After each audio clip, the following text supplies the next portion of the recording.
This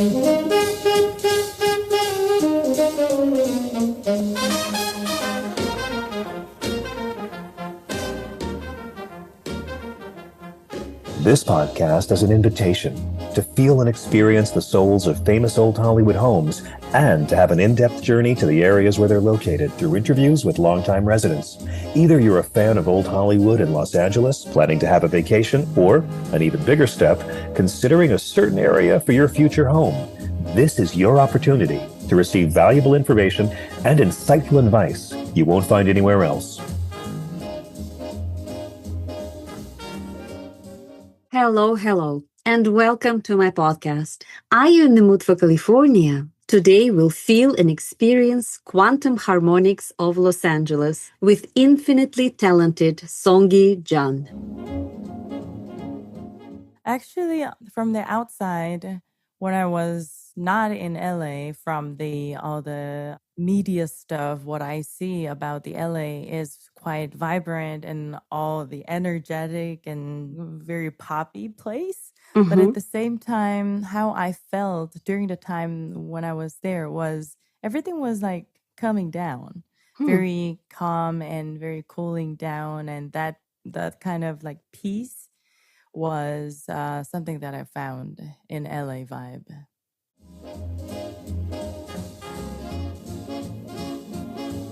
Masha Korpacheva is a California-based realtor and a member of the National Association of Realtors in Los Angeles. She's an advocate for selling and buying homes with soul and practicing mindfulness in real estate. With master's degrees in spiritual psychology and linguistics, Masha brings all of her skills to work with her clients. An intuit and empath, she has touched many lives with her outstanding ability to see beyond the visible and helping to come to better understanding of issues and their resolutions. An adventurous world traveler, from climbing Mount Kilimanjaro in Tanzania to exploring the Galapagos Islands, Masha has a particular passion for the City of Angels. Having landed in this paradise and adopted it as her home, she's been sharing old Hollywood stories since 2007.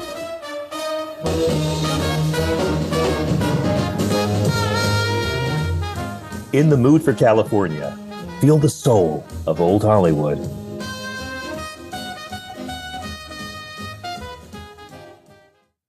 And now, are you ready to experience Quantum Los Angeles? Today's episode isn't about old Hollywood or a neighborhood of Los Angeles, but rather about something more elusive, the city's sound, and how it reveals itself in layers as intricate and mysterious as quantum physics.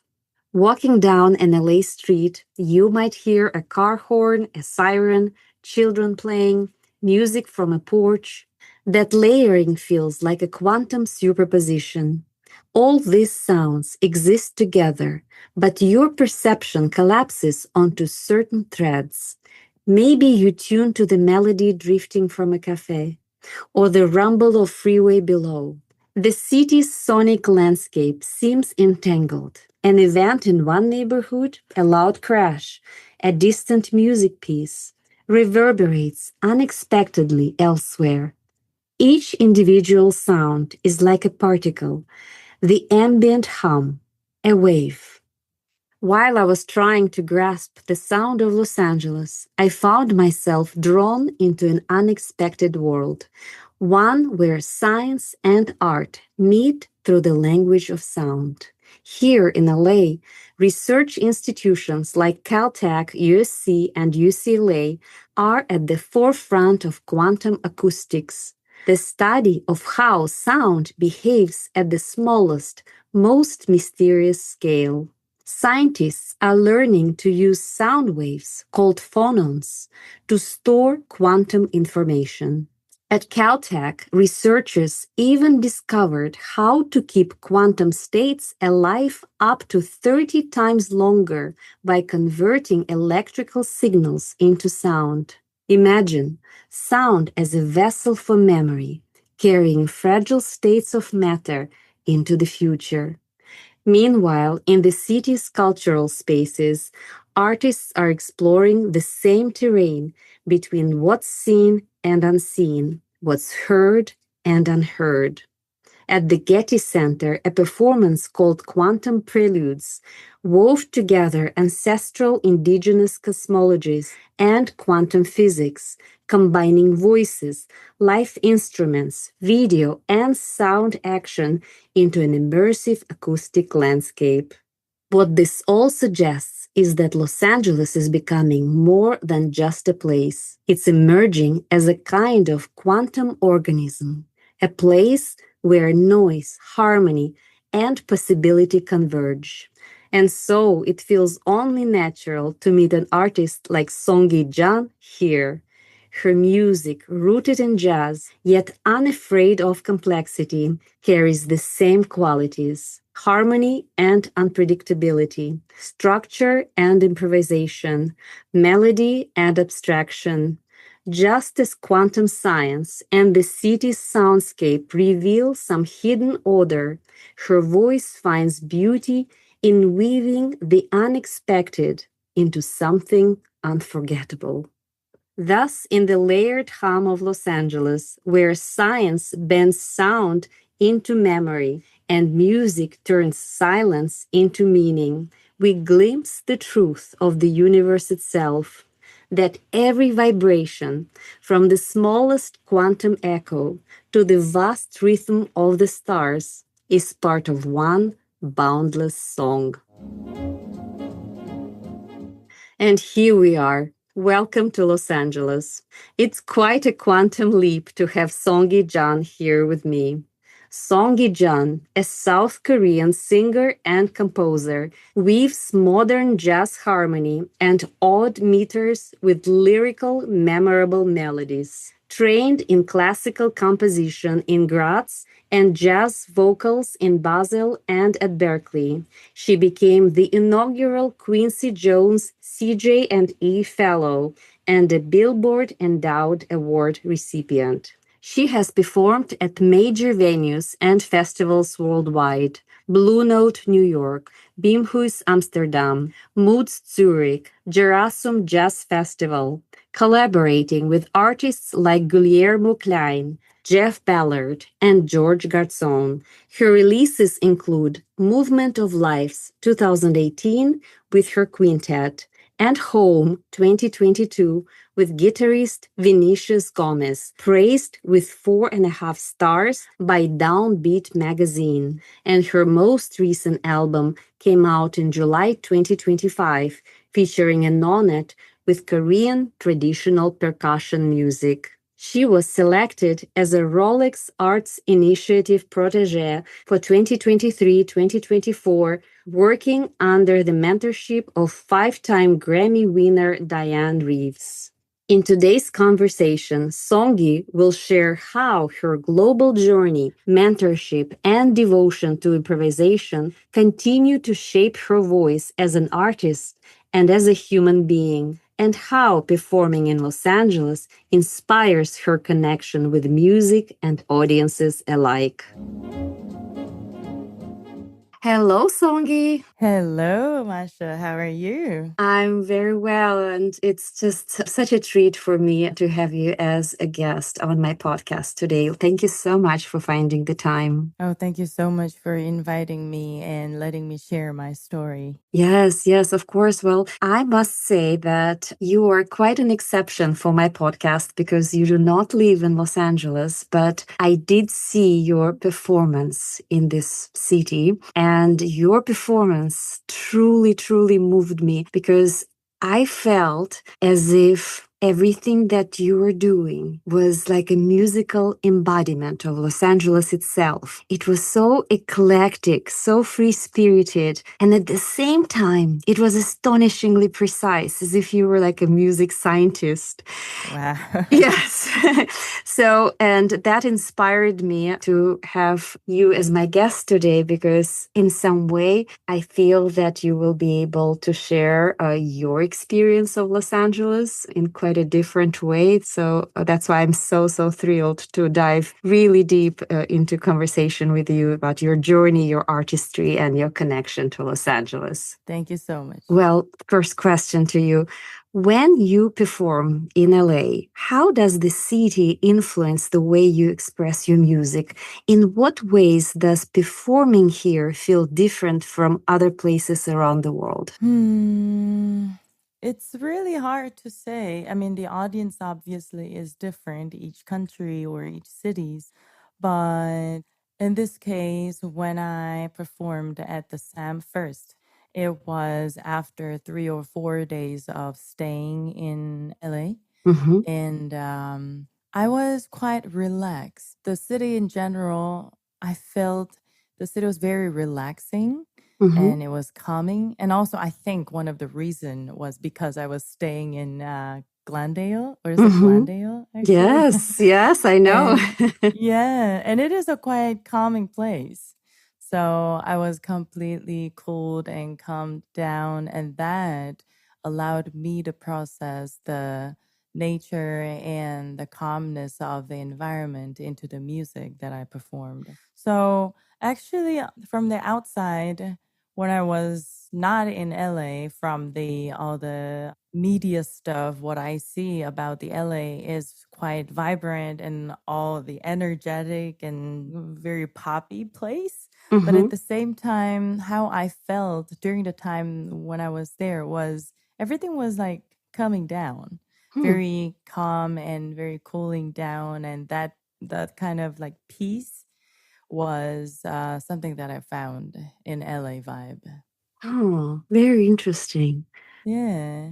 And if you were to distill this peaceful Los Angeles vibe into musical terms, maybe perhaps in tone, or rhythm, or texture, how would you describe it? It's but more like it allows me to really focus on my own thing. The peace that I found during those time that I stayed in LA allowed me really focus on myself.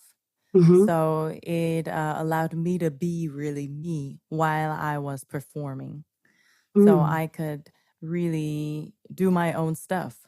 I could sing my own sound and I could do my own rhythm and the texture and the music stuff that I have in me. I could really provide naturally everything out of me, everything that I have. So I think that was the best part in LA when I was performing in Sam First. Wow. So you must really be very open and vulnerable because you just literally pinpointed the essence of Los Angeles. Because when you come here with an open heart, the city truly allows you to be who you are. The city fully accepts you. And throughout this pretty short period of time that you were here, you really tuned into that. Yeah, I think so too. This massiveness of this LA and Los Angeles is just, it's on the other hand, in New York, the dynamic is so different. So it makes you feel the anxiousness and this anxieties all the time and makes you feel the beat and the also almost like a struggle and all the heaviness.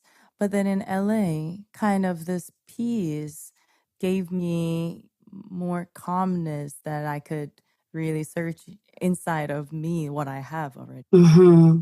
Very interesting. And now that you're sharing this with me, I have this image in my mind. You know how we're close to the ocean in Los Angeles? And the ocean is like, I mean, trillions and trillions of drops of water. And us as people, you know, we feel that we're different from each other. We have our own mind, we have our own bodies and whatnot. But in reality, we are all drops of this immense ocean of consciousness. And maybe that's why, if you're in tune with yourself and with the space where you're at, especially when you're in Los Angeles, you experience this peace because you have the awareness that I'm a drop of water and I'm part of this immense, vast ocean. Yeah, maybe that could be too. I mean, South Korea is all three side is ocean. Is we're literally surrounded by the ocean, the sea. So the water and the ocean is very close, and we feel very close to the water. I do get what you mean, but at the same time, not only the water itself, but the massiveness of this LA I think that also kind of gives me different perspective of time and the peace as well. Yes, totally understand. Totally understand. That's very interesting. Well, Songi, your music. Let's talk a little bit about your music. I mean, or a lot, because there is so much to discuss. So, your music truly carries this balance of precision and at the same time freedom. So it is structured and at the same time it is deeply fluid. How do you navigate that balance as both a composer and improviser? It's a very interesting question because we jazz musician, I think we all are composer at the same time and also improviser. We play, of course, our instrument, and because we're jazz, the improvisation is like a nature of jazz or big part of the jazz. So we are trained to improvise. And at the same time, that's a constant composition, instant composing. Yes. We're constantly composing something while we perform and while we improvise. So it's all at once, actually. It's a composition and improvising is a one thing, and it is very close to each other. It's just something is maybe taking a little more time than the other, but at the same time, the nature of it is the same. And you can only compose when you know what you want to write or compose or do at that moment. So, which means your precision is very important, but as an improviser, also that precision is really important at that moment. What you want to do, what you want to put in that paper, or what note you want to do, or what action you want to do is really, really important. So it is all connected. It is very much together. So I can't really say that they're not they're two different things. It's actually they're two same thing. Yes. In a way. Yes. And there must be a lot of acceptance and allowing, because the way you just described it, it's as if, you do have a purpose, and at the same time you allow this purpose to lead you and you just follow it. Right. We're following to the purpose, but at the same time because the most of the cases improvisation, when you improvise, you're collecting everything around you. Not only as a musician, the musician that you play with, but at the same time the things that is happening around you, the little sound or little feeling, this little vibe that resonates you either inside or outside. You're going to be very, very delicate and very sensitive. So you're at that moment and very much not only like you're not really inside of you, but you're actually opening up yourself to a wider side.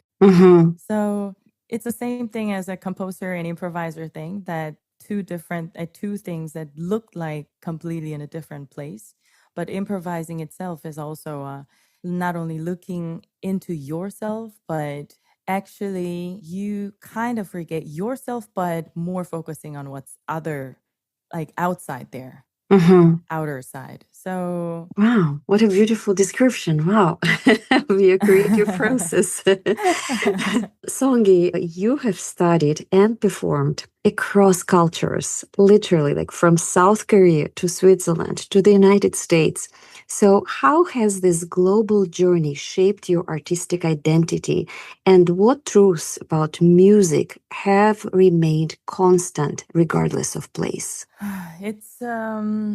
It was indeed a travel and trip, and I think I'm still doing it. Right now, I live in Germany, so it's I don't know. Well, we're all musicians, and we constantly travel. Well, maybe to live too, but at the same time also to perform. So we're constantly traveling, and we get constant inspiration. I think the love of the music itself, it remains. But then identity is something that you constantly getting inspired, which means it's not one specific thing what your identity is, but identity is something that constantly grows. So if I may say that the interest of music or the love of music is something that doesn't change as a one thing, won't remain constant thing. All other thing, artistic identity is something that grows constantly. So it's been from Korea because inspiration is, well, the amount of inspiration is different, or the influence is different. So every time when I meet somebody in somewhere else, then their input and inspiration comes completely from different places. So my input and inspiration is getting more and more and more. And eventually my identity is just a bunch of stuff that eventually I don't know actually from where, but then it's just growing more and more and more. And that eventually is me. So my artistic identity is, well, interesting is that I put my Instagram that I'm living in the world. I am from the world, the earth, actually. Yes. Because I'm still getting an input from the people that I meet constantly or from the music that I listen to. And that is growing my artistic identity still constantly. So, yeah, I'm still growing. Wow, that's so beautiful. Like you're a musician of the earth. Yes. Huh. Wow. And that brings me to my next question, because you have this incredible composition, The Earthy Sweets. Yes. And in this composition, you weave elements of nature, storytelling, and voice in a very organic way. And as we know, the earth is, pretty much all about nature until humans touch it. Yes. So what role does the natural world play in your creative process? Well, the fundamental thing that I had in this music, this composition, The Earthy Sweets, is the Korean percussion. And that idea came from, well, probably the reason is because I'm South Korean, I'm Korean, but at the same time, the music of jazz, that started from the African American slavery, and this workers and the rhythm of the Africa and so on. So this Korean percussion music was also the workers' music, regular class of the worker, more like a very low class actually, of workers. And they used these percussions for the rituals and for celebration and for any purposes. And that I found a great connection to the this jazz started from. And the nature of the rhythm is actually the nature of the human. That's really a fundamental thing, and the very, very first thing how human started to express things. So music and ritual and all those kind of things, celebration and everything. The rhythm, percussion is the most natural one. And that's why I wanted to bring that into this composition, like jazz composition. And so it is the most fundamental thing. And I just brought this Korean one because I grew up in Korean society and different culture, that I find that the Korean percussion is the root of my music, my identity. So the current identity is definitely piled up, and it's a huge thing. But when someone really look deep inside of me, then the very fundamental thing is the Korean percussion. So I wanted to put that of my nature into the music that I write. Wow.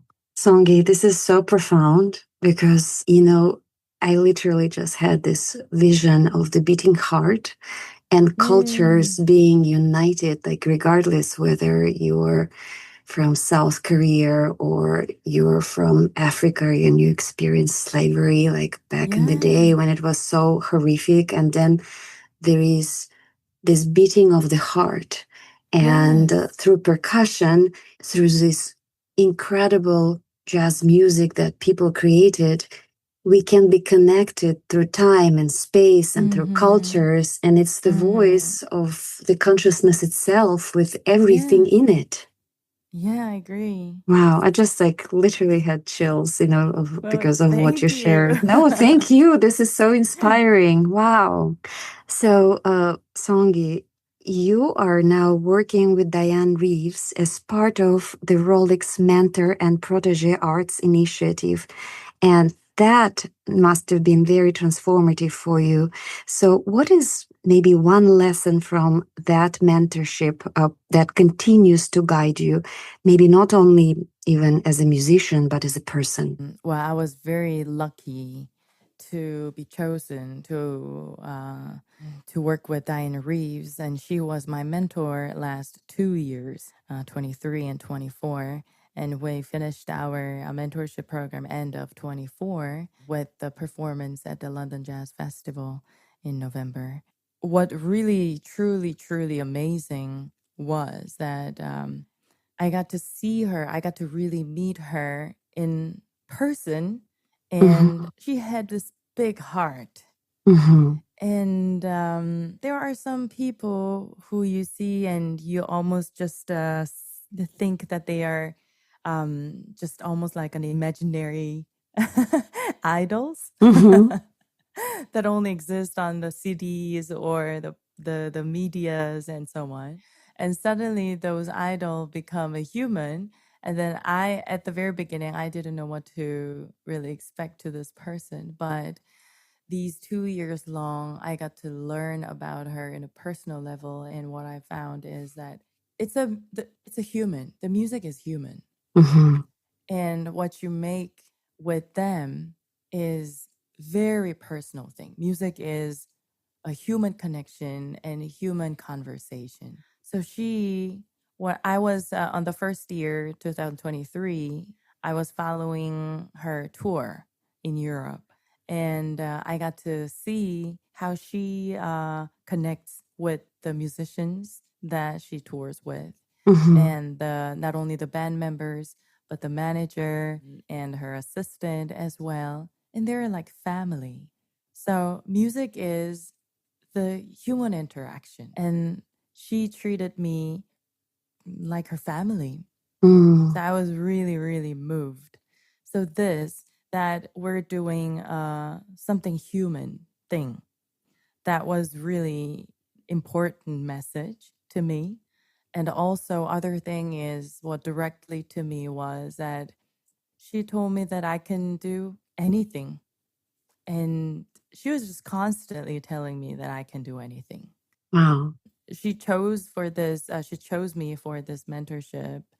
And she saw my composer side, singer's side, improviser side, and the different background that I have. And through the music, what kind of message I would like to say. She read all of those side of me.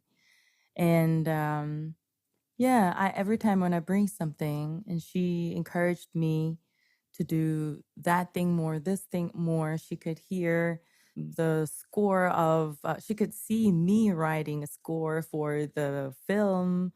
Yeah, she was just visioning me doing anything. So she told me to have faith on what I do and keep doing it, keep doing everything, spread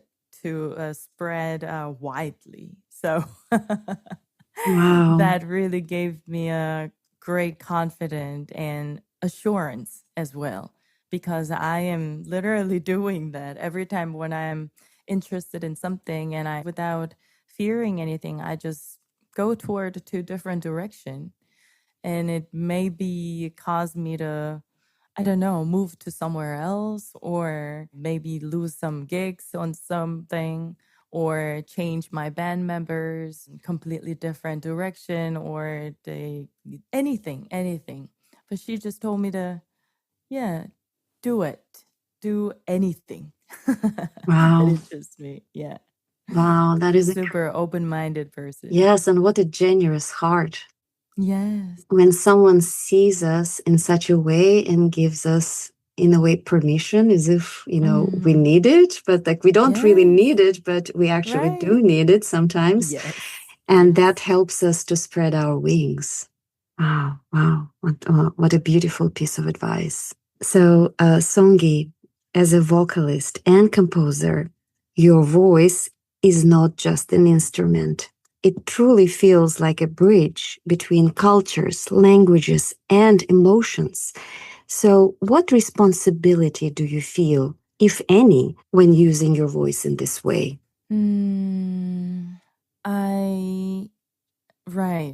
I think your question, the way you said it, is really correct, because I don't use my voice as a talking person only on the stage, but I really treat my voice like an instrument, individual instrument. And I try to see the usage of my voice in the context. So, I mean, if there is any people who's inspired by what I do, then I'm really, really grateful. And of course, I don't have to inspire anybody, which means I don't feel that kind of responsibility either. But at the same time, I do like to feel, I do like to be truly honest with the music that I do. And by doing so, by improvising and using just one sound or whatever, I really, really try to be me, and also at the same time get rid of myself and truly be on that music at that moment. So if you want to call it responsibility, then that is my responsibility to be truly honest on that moment. And that's what I'm trying to do. Yes. Wow. That is so special, to be honest, and maybe also responsibility to be inspired, yourself, because this is where your own growth lies, your own evolution, the evolution of your identity. Exactly. Sometimes I do feel, though, maybe I am neglecting the audience too, a little bit, because I'm so focused on what's around me, sound-wise. I'm trying really hard to be in that moment and to focus on the sound and the room. But sometimes I try to also open my sight and my eyes and see the people in front of me who are actually resonating with me together. This room and the sound that I make, that the band makes. Yes, you're a true artist. I think the audience makes the music together, especially in the live concerts. So we're not completely neglecting the audience, but at the same time, I am maybe neglecting my role of being a singer or talking instrument in front of people. And that's fine, because you know what? When you allow yourself to forget yourself, that's when you actually access this truth and this genuine part inside of you. And this is something that also allows the audience to forget themselves, because we come to your performance in order to experience, divinity, if you want. Right. Well, thank you. No, thank you. Thank you so much. Songi, my last question to you. Yes. If you could send just one message through your music that would continue to resonate long after you're gone, what would that message be? Oh, Somebody said the world doesn't, human race won't last more than 150 years. So I don't if Maybe it will not be for the human race. Maybe it will be now we are on the earth. Maybe it will be for the universe, you know? Yeah, right.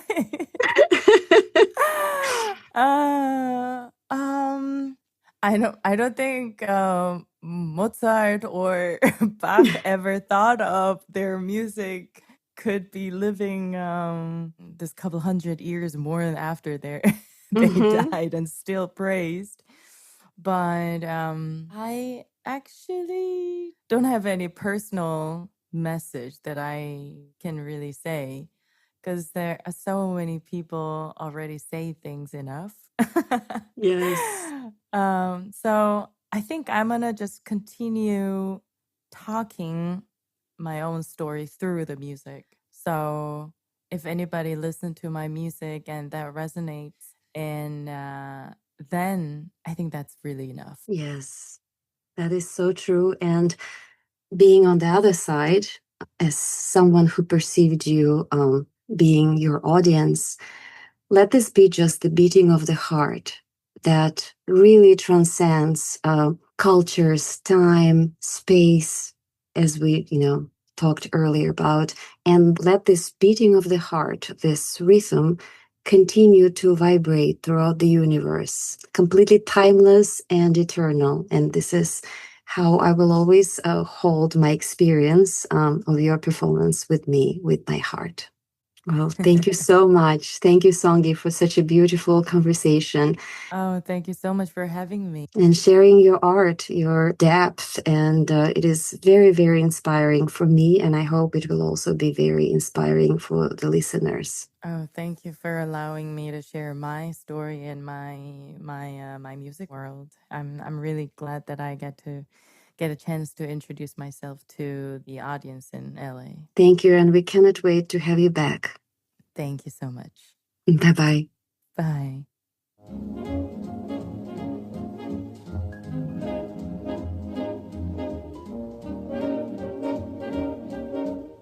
Thank you very much for tuning in to feel and experience Quantum Los Angeles with my special guest, Songi Jeon.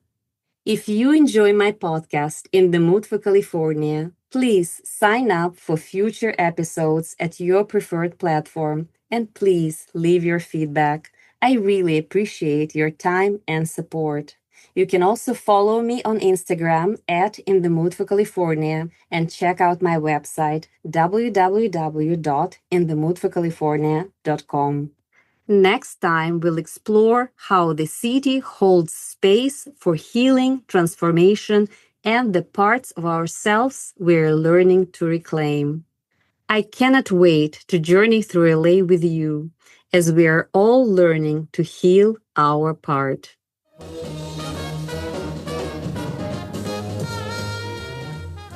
In the Mood for California. Feel the soul of Old Hollywood.